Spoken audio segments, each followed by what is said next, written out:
India versus శ్రీలంకతో ఆడే one day మ్యాచ్‌ల్లో ఈసారి రోహిత్ శర్మ అండ్ విరాట్ కోహ్లీ ఇద్దరు కమ్‌బ్యాక్ ఇచ్చారు. ఫస్ట్ అయితే బుమ్రాతో పాటు వీళ్ళిద్దరూ కూడా రెస్ట్ తీసుకుంటున్నారని అన్నారు.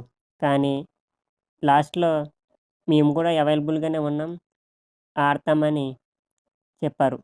వీళ్ళిద్దరూ గౌతమ్ గంభీర్ కోరిక మేరకు టీమ్‌లోకొచ్చారు. గౌతమ్ గంభీర్ కోచ్‌గా చేసే ఫస్ట్ సిరీస్ ఇది. తనకు అందరూ మెయిన్ ప్లేయర్స్ కావాలని ఫస్ట్‌నే రిక్వెస్ట్ లెటర్ పెట్టాడు.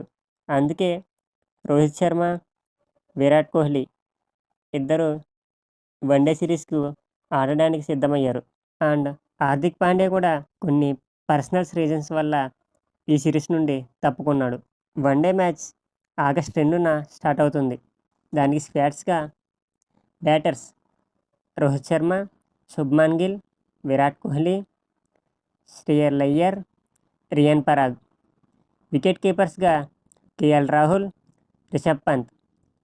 ఆల్రౌండర్స్‌గా శివం దూబే, వాషింగ్టన్ సుందర్, అక్షర్ పటేల్.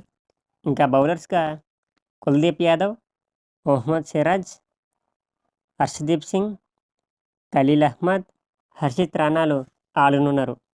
ఈ వన్‌డే సిరీస్‌కి శుభ్మన్ గిల్ వైస్ కెప్టెన్‌గా నియమించారు. మన వాళ్ళు శుభ్మన్ గిల్‌కి చాలా ఇంపార్టెన్స్ ఇస్తున్నారు. తను ఫ్యూచర్‌లో కెప్టెన్‌గా ఉండే ఛాన్సులు ఉన్నాయి.